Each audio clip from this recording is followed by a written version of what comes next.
Welcome. My name's Paul. I'm the founder of Next Level Business, and we work with business owners that have a growth mindset. In today's session, I really want to touch on planning. The first thing I want to touch on in planning is, why is planning important? And really my take on that as a CFO is that if you look at the statistics, more than 6 in 10 businesses fail in their first 5 years of trading.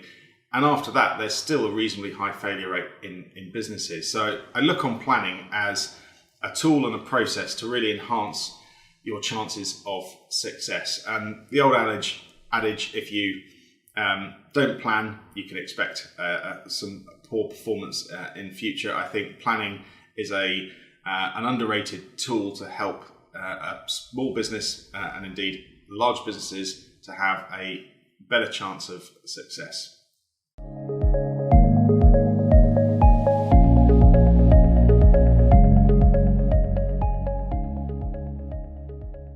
So in this session, we're going to talk about planning. As a CFO, I think planning is an important task in any business. If you look at the statistics, 6 in 10 businesses fail within the first 5 years of their trading. That gives you an idea of how difficult it is to run and grow a business. To maximize the chances of success, I think a plan, however short or long that plan is a vital ingredient to making sure that you get to where you want to go and you have success along the way. A plan for me will give an early indication of some of the critical success factors your business needs in order to get to where it wants to go and to meet its goals. And they also gives you, an idea of some of the barriers to success and some of the potholes you need to avoid along the way. It helps a business owner, as well as the business owner's team, create a kind of roadmap and framework to manage the growth of the business. These are all useful things on a day-to-day and week-to-week basis within a business. And if you can create a roadmap that ends up in a financially healthy business, then I think as a CFO, you've got a happy business all round if you can create a financially healthy one. I think the purpose really of a plan is to get the team together. And that's the first point I'd like to make, is I don't think planning is an individual activity. I think it's a team activity. And as a result of that, it's a good opportunity to get the team round a table talking about the plans for the business, what it's going to do across any given period of time, and try to, as a CFO, I try to interpret those plans into a sort of financial narrative for the business and a financial story, and paint a picture of what those plans look like in financial terms. So what I look for getting around the table is the team to articulate what they're going to do, how they're going to do it, what they need in order to be successful. My role really as a CFO is to kind of translate that into as I said, financial story and financial narrative that I can play back to the team to ensure that our story is going to have a happy ending. The purpose of that story is really to help the team understand whether the business journey that they're on is going to be on track at any one point in time, whether they're veering off track, and whether or not we're going to end up in that situation where we've got a happy ending for the business journey that we're on. So if planning is important and the purpose is to get everybody together to talk about the business plans and to translate that into a financial story, what sort of types of planning might we be doing in a business? As a CFO and as an experienced kind of finance professional, often I've sort of really take planning in two main buckets. I like to see a short-term plan, which is really over the next kind of 12 months, and a sort of annual plan where we've got a reasonable amount of detail about the activities that we're going to undertake. We've definitely got the broad brushstrokes laid down in there. We know quite a lot of detail about the resources we need, the costs of those resources, and the outcomes and results we're going to get as a business. And we're kind of putting those into a narrative that's reasonably detailed for the first sort of 12 months of this more budget orientated plan that we're talking about here. And I guess, depending on the size of the business, we're going to take that activity slightly more seriously if we're a bigger business, and we're going to have slightly more room for changes and unforeseen things in a smaller business, as you naturally find in some of the smaller businesses where I've been a CFO. Things fluctuate on a almost daily basis, and therefore worrying too much about putting in a budget that forecasts accurately the next 12 months is, to some extent an exercise to do, but you need to be flexible with the smaller the business. The larger the business, you've probably got a lot of history and trends and confidence that what you say is going to happen. So therefore, you can afford to be a little bit more detailed, a little bit more serious in kind of how you build that expectation budget with the team, and you can adapt it accordingly throughout the year. The other type of plan is really a slightly longer term view of what the business is doing and where it's going. And typically that would be over a 3 to 5 year time horizon. So in there, unlike the short term sort of 12-month budget, we're really looking at understanding where the business is going, the big strategic brushstrokes that the business is making. We're trying to understand the story of the business, its model and its development. And we're going to translate that again into a financial narrative and story, but one where we're not prescribing the absolute detail on a month-to-month basis. We're probably looking at the general progress we're making over a kind of 5-year time horizon, and really putting in more milestones as opposed to kind of detailed month-by-month expectations in there. And that allows us to have a story and a narrative whereby we have both the short-term, more granular information about where we're going and what we're doing, and setting kind of expectations on that basis, but also how that slightly more detailed and near-term plan plays into a longer-term picture, where both of those financial narratives and story end up in a place where the business is going to be financially healthy and successful over both the short and the medium term.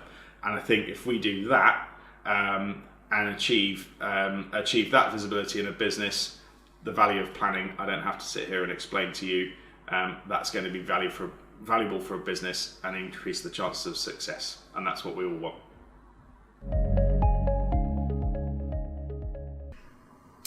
So we've already talked about the importance of planning, the purpose of planning, and the kind of types of planning that you might undertake in a business. In this session, I want to talk a little bit more about how we start to go about creating a plan. And I like to think about the audience first, the audience for your plan first. And when you think about the audience, the most common groups of people that may be interested in your plan are people like the team in your business, the management or leadership team if you've got one of those established, investors if you've got those in a business, possibly the bank or financial institution you're looking to update or potentially borrow funds from, and of course the owners of the business if they're different to the above. And really, with that audience, what you're looking to do is think about what each types of those audiences, what their needs are, what their expectations are in the kind of budget process, and really design your budget creation or your plan creation to talk to the needs of those individual stakeholders. You may have just one, which is the team, or you may have multiple audiences. So think about all the audience that you've got and what they are looking to kind of get out of the process. As an example, a bank is probably looking to understand whether the business is going to be in a healthy financial position or not. That's really the kind of, acid test that a bank are going to look for. A team member may be looking for more specific guidance around how they are going to be doing their roles and the sort of expectations and outputs they're going to be delivering, whether they're in sales or operations. So they may be looking for more granular information. Once you've worked out your audience, it's a good opportunity then to work out who's going to be involved in the budget creation or plan creation process. By that I mean who's actually going to be in the room, because the start of any good budget or plan, it really starts with a conversation about the business and the plans for the business and what that's going to do. The role of a CFO is really to help facilitate that conversation and steer it to a point where the CFO and possibly the finance team have got enough information about the plans of the business, as I said when we talked about the kind of types of plan before, to translate the plans into a sort of financial narrative and story for the business. My top tip for, getting people involved is not just looking internally, but thinking about, given that it's a conversation about the business, who outside the business might you want to invite to that conversation about your plans and activities for the next year. So don't just look inside the business, also think about who outside the business might bring valuable perspective or input into your plans. When you start that conversation, it's really important to, have a relaxed environment where you're talking about the plans and the process for the year. What sort of goals do you want to achieve? Are there specific things that you want to achieve in the year, specific progress you want to make, or specific kind of outputs you want the business to get, and kind of start with that in mind. For example, if you're looking to double your sales in the year as a goal for the business, then you're going to think about things like, what do I need to do from a marketing perspective to do that? What investments do I need to make in marketing? What's that likely to cost? To support that, I'm probably going to need people. I'm probably going to need some extra operational grunt to be able to do that, and I'm going to be making some investment. I'm probably going to need to be buying more things. I maybe need more space for the business. I need to think about logistics, tech, equipment, and any other investments I need in order to be able to do those things. So start with a conversation and allow your CFO to kind of facilitate that and turn that into a financial narrative. The CFO will no doubt be asking for things like assumptions. So if that all went to plan, what assumption could we assume that we're going to achieve in sales maybe, or business output, or price expectations, those sorts of things. So your CFO will be able to guide you in that narrative to have the conversation and to start to set some expectations for the business activity for the year. During that conversation, you really want to make sure you talk about the hard or essential success ingredients you need in order to get to your goals and your plan for the year, and what those look like. So it's the sort of things that you can't do without, the things that are going to be able to enable you to achieve your plans for the year. And really start with the knowns, start with the things you know about. It's very difficult to predict the future, but start with the things you know about, and even create a list of the unknowns, all the questions that you've got. If you get stuck in the conversation, you can't answer some of the questions, really just stop, park, move on, and try to build as much detail in the picture as possible. So don't worry about every little detail, move on and finish the story, as it were. The CFO's role there is to really ask questions, to clarify, to help, and ultimately, as I said before, to translate that conversation about what the business is going to do into a financial narrative and plan. Once that conversation's finished and taken place and the translation's been done, so to speak, then it's a really good opportunity to then come back together as a group and to plan how you're going to communicate that to the business. So that might be formal communication or informal communication to the different stakeholders. It might just be sitting the team down and just talking through the goals and the financial outcomes of the year and what you're looking to achieve. But the aim of the communication is that everybody understands the direction of travel, where things are going, what the expectations are. But don't stop there.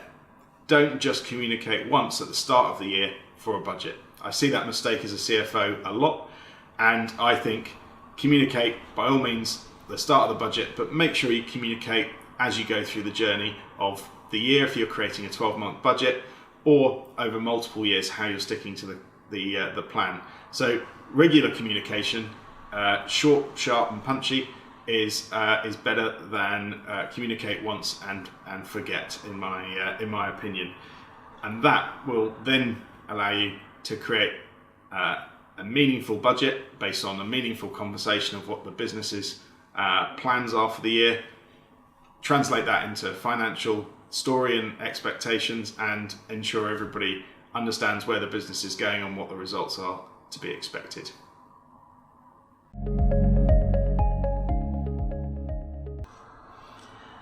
So here are my top tips for creating an effective budget.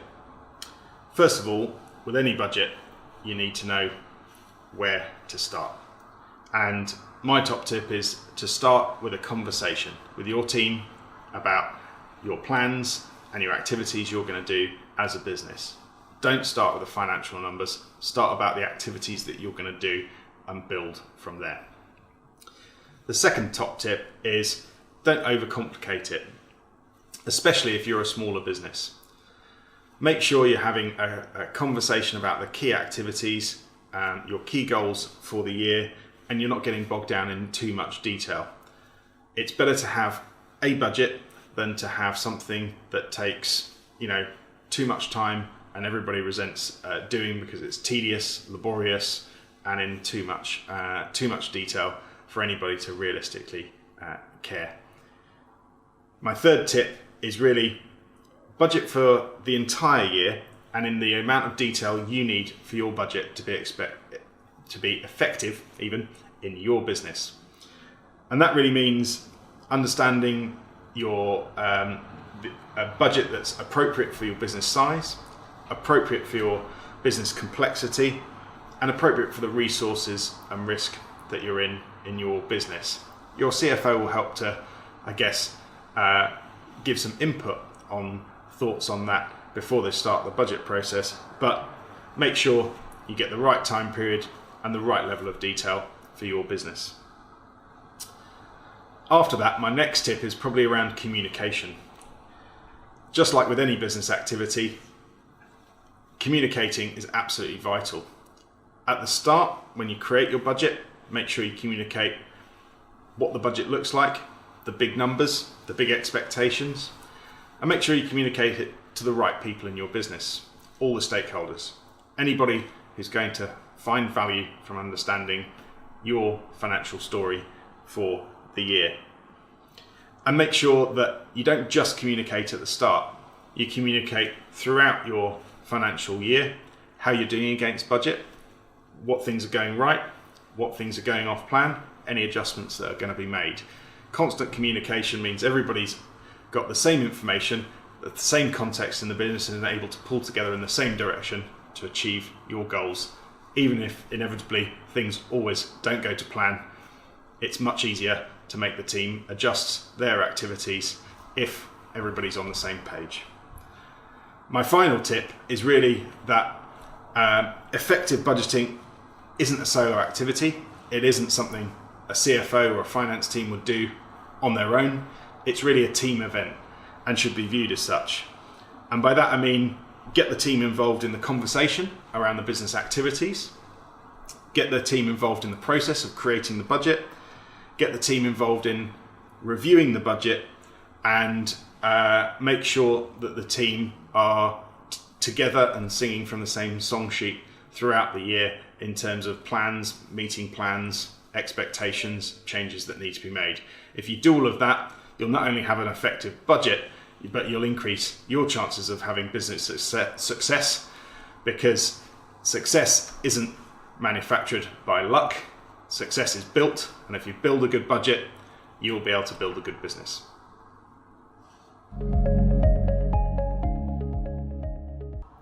So here are my 5 top tips for getting the most out of your budget. You've gone to all the pain of creating a budget, you've had the conversations with the team, you've translated the business plans into a financial narrative. So how do you get the most out of that exercise that you've just done? Well, The first top tip is really to make sure that you regularly review it. So you go back and you look at how did we perform, what did we do against what we thought we were going to do. I think personally that if you go back and do reviews little and often, it's better than having one or two big reviews throughout the year. Personally, I like checking in formally every quarter, monthly, having a bit of narrative. How did we do? That could be quite light touch. That could be leadership cascades. That could be a town hall meeting. That could be a nice email. But certainly little and often communication throughout the year on how we're doing against the budget or against the plans. What's working well? What's not working so well? What are we changing? That's all important to keep people interested and to keep people engaged in the budget that you've produced. My second top tip is be realistic. Be realistic about the expectations of the budget. Be realistic about the assumptions that have gone in.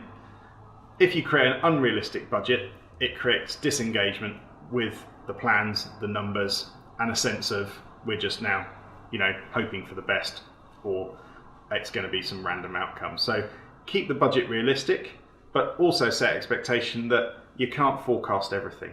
Things are going to change. You're going to have to adapt and change to your environment. So keep it realistic, but also be conscious that things change. My third tip is around making sure you distribute the detail.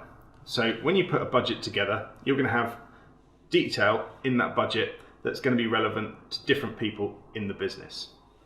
So somebody buying raw materials needs to know the target price, the amount of raw materials they need to buy, as an example. Somebody in marketing needs to know what activities they're going to undertake, in what channels, and what budgets they've got to do those sorts of things. So make sure everybody who could benefit from knowing the detail that's in the budget has that detail and is clear on it. That may mean that as a CFO, I have to sit down with some of the stakeholders and talk them through what that detail means, and also check in on that throughout the year as well. My fourth tip is to make sure that the budget that you've put together relates back to the business objectives, where you really want to take the business. A 12-month budget is really just a hop in a 5-year longer term plan, and short-term setbacks don't necessarily mean that you can't achieve longer term objectives within your 5-year plan. So make sure you relate back the importance of this 12-month budget perhaps into where we're going overall as a business. And you might find in that certain aspects of what you're looking to deliver in the year are more or less important when viewed in the context of where you're going over the next 5 years and what you want to achieve. My fifth and final kind of tip is really to make sure that you evaluate and you reevaluate that budget throughout the year, and you look at it in context of seeing how you've achieved against your goals, against your KPIs, against your plan, and ultimately how the story is panning out. And make sure that as you go throughout the year, you do that evaluation and you celebrate success as and when you have it. I'm a big believer that you should celebrate success, and also any deviation, you look to address that and look to try to adjust your plans accordingly. If you do that, you'll have an absolutely successful year, and everybody wants to have a successful year in business.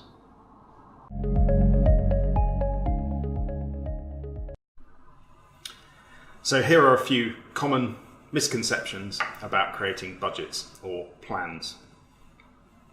As a CFO, I've heard before that budgets are inefficient, lengthy, they're tedious to pull together, they take too long, they take too much effort. That's a common misconception in a business. I think if a budget or a plan is done well, none of those things have to apply.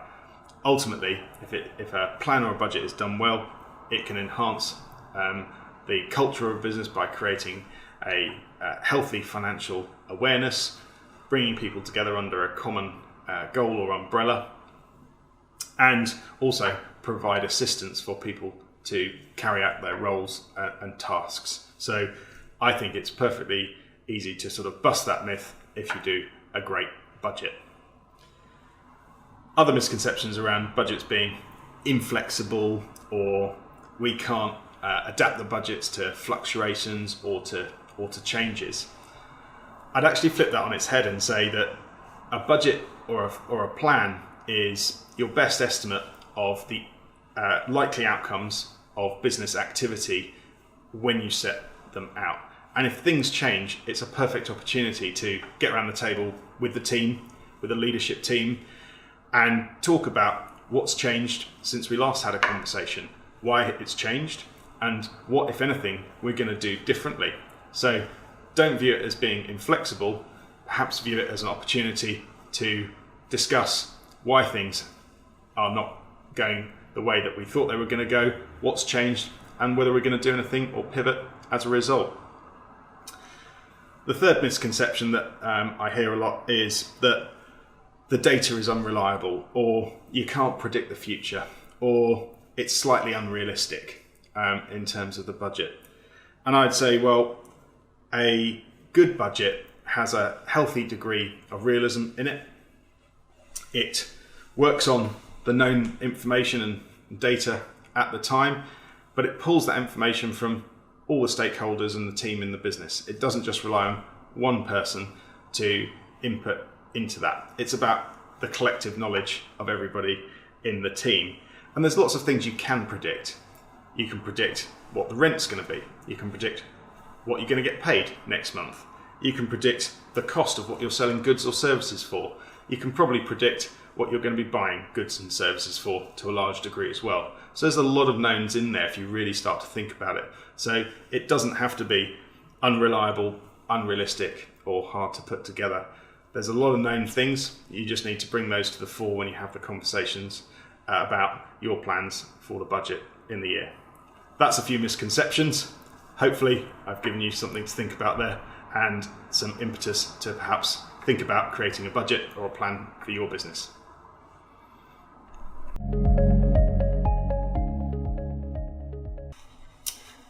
Okay, so let's talk about a few common mistakes when preparing budgets and plans in business. As a CFO, I see this all the time. Questions like, I don't know where to start. Where do you start creating a plan? Do we start with sales? Do we start with our costs? Where do we start? Do we start with our targets or goals? I always say, start with a conversation about what it is you're trying to do as a business, where it is you're going, and start from there. Don't get bogged down in which number has to go on the page first. The second common mistake I see is a lack of collaboration when thinking about the budget or the plan that you've got. Collaboration is absolutely key across the business. Make sure that all of your business areas are represented to some degree in the budget or planning process. That means you'll take into account more opinions, more information, it'll be more accurate, and consequentially, when you actually deliver your plan or your budget, you'll get more buy-in from the business as a total. The third common mistake I see a lot is forgetting certain items in the budget, whether it's expenses or certain revenue streams that we forgot or didn't plan to take into the business. It's okay to forget small things, we always do. The approach to minimizing the impact of that is to make sure you have a little pot of items, or a little kind of finance pot for unexpected expenditure. So try to cover the small things with a little bit of an unknown pot, and have some flexibility for things you need to spend that you didn't think about throughout the year. But make sure that pot's not too big, otherwise you're defeating the point of having a budget or a plan. The fourth mistake that I often see when putting together a budget or a plan is that sales expectations, whilst they are coming from the right place, are often unrealistic. And I've seen it unrealistic too high, and I've also seen it unrealistic too low. The impact of having unrealistic sales forecasts means that the rest of the business is to some extent driven, because if we think about sales and what that means, sales often mean customers, customers mean work for everybody from the operations team to the people who are dealing with customers to the logistics people. So customers mean work. If we think we're going to have too much work to do and we forecast sales too high or unrealistically high, we're probably going to gear up our business to have too much resource to service those customers and to do that work. Not necessarily something we want to do, because we can't change that on a sixpence. Likewise, if we're too low with our sales forecast, we get the counter problem in that we've sandbagged or gone too low on our sales forecast, and what that means is we've had to take work out of the business, and therefore we've taken the money out of the budget to enable that work to happen. So we don't have the resources available to actually fulfill those orders when they come in. So a healthy dose of realism in the budget is absolutely essential when it comes to sales in order to set the right tone and tempo for the business. The fifth and final kind of common mistake I see is not using the budget to benchmark against, to have a updating conversation throughout the year and to reflect on as things change throughout the year. In business, things change on a daily basis. We all know that, and especially in small businesses, things can change very quickly indeed. It's really important when you put together a budget not to fall into the mistake of putting it in the top drawer or not referencing it throughout the year. The valuable piece is having the dialogue with yourself and with your team about things changing, why they've changed, what you're going to do about it, and how you're going to adjust to this new environment that you found yourself in. And if you can have an open and honest dialogue with the team, you'll get much better engagement from the team around the budget, the plans, and what needs to change throughout. So make sure you do those things when you put together a budget or plan. Avoid those mistakes, and you'll be much more successful in your business journey. So we've talked a lot about budgets, forecasts, planning today in our theme. We've talked about things to avoid, things to make sure you do to make them a success for your business. The real key thing is to make sure that whatever you're doing the right thing for your business. It's appropriate for your business. So get people involved. Let your CFO help you on the journey if you've got one. If you don't have one, try to engage somebody to help you on that journey and to map out the financial road for you. And best of luck for creating a successful and financially healthy business.